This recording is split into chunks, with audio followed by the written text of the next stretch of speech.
In today's video, I'm going to be repotting and sharing 5 things you ought to know when it comes for caring for your Senecio or your propeller plant. Now, there are a bunch of different species or varieties of Senecio. This one happens to be the propeller plant that I'm going to be repotting today.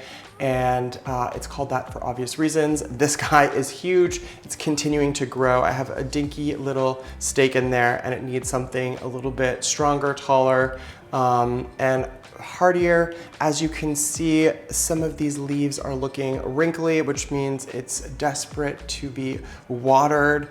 And yeah, so join me in this video for all of that, plus a little bit more.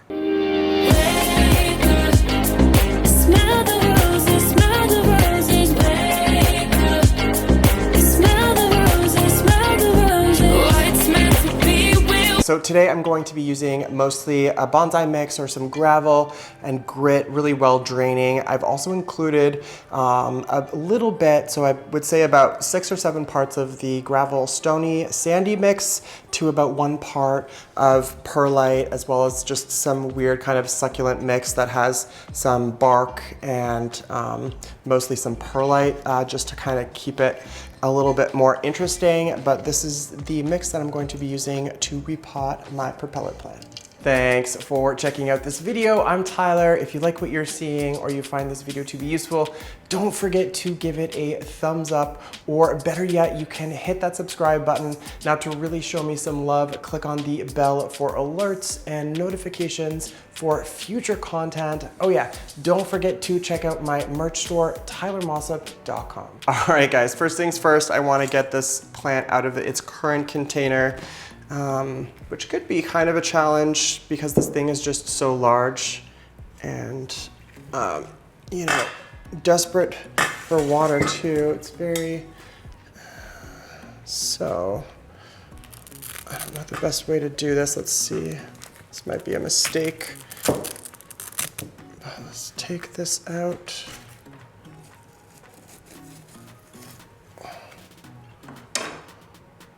See if I can kind of tilt this.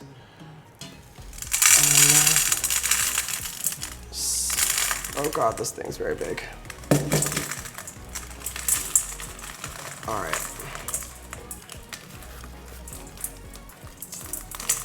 So far, so good. I think as this thing's maturing, some of these bottom leaves are getting kind of crispy, and you know, I don't know if that's from being that desperate for water or what the case may be, but let's see if we can use this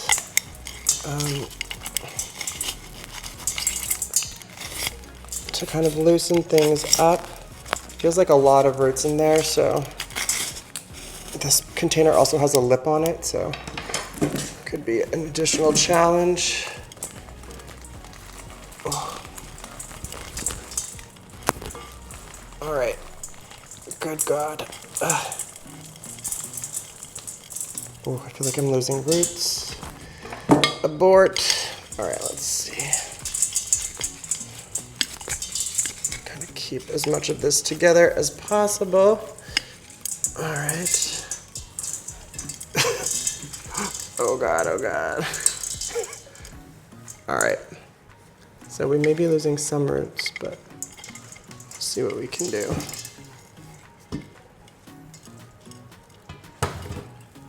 All right, guys. This is a little bit of a balancing act at the moment, but I think we're going to be okay. Okay. All right, so shake it off.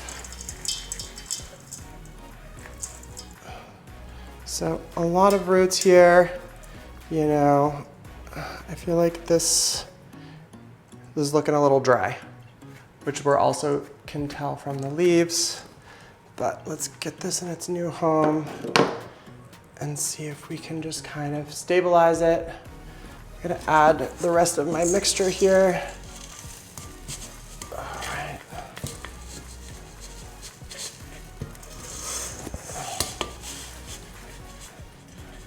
I need a little bit more.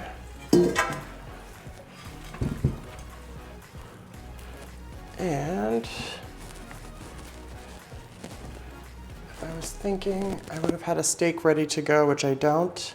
So hold that thought, I'll be right back. So this is nicely situated in its new container. I still need to kind of get on a footstool and, you know, kind of attach this to the stake at the top. It's just so darn tall. But let's jump into those crucial care tips and how best to care for your propeller plant. Now, when it comes to light, especially in cooler climates like we are up here in the Northeast, it really is best to give these kind of as much you know, full sun or bright and direct light as possible. So I have mine, again, kind of close to a south-facing window.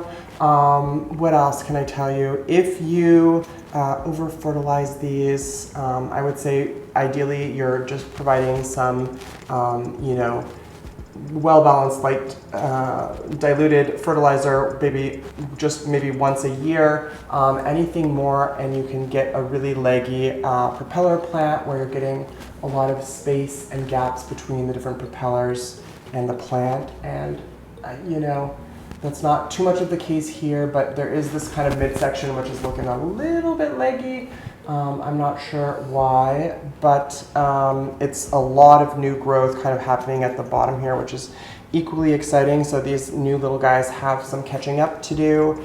And then these are basically succulents, so they are water tolerant, but they do appreciate to be watered. And again, I know I kind of alluded to this earlier, but if you look at little propellers and they're looking wrinkly or like dry and not nice and smooth and plump, then that's a really good indication that it's time to water it.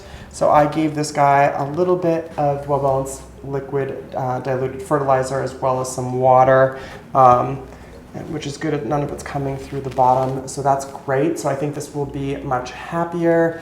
And in terms of temperature and humidity, again, this is a succulent, so it will appreciate you know, those higher temperatures, and some humidity will be just fine. But I think that's basically it for these guys.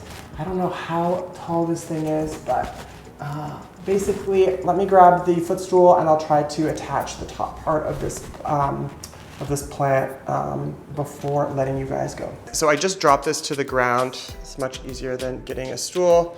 And I'm going to just basically kind of, again, attach this near the top. You can even see there's some growing out here, which is pretty crazy. So let's see here. Try to keep this thing supported. I probably got too much of this tape, but should do the trick. Et voila.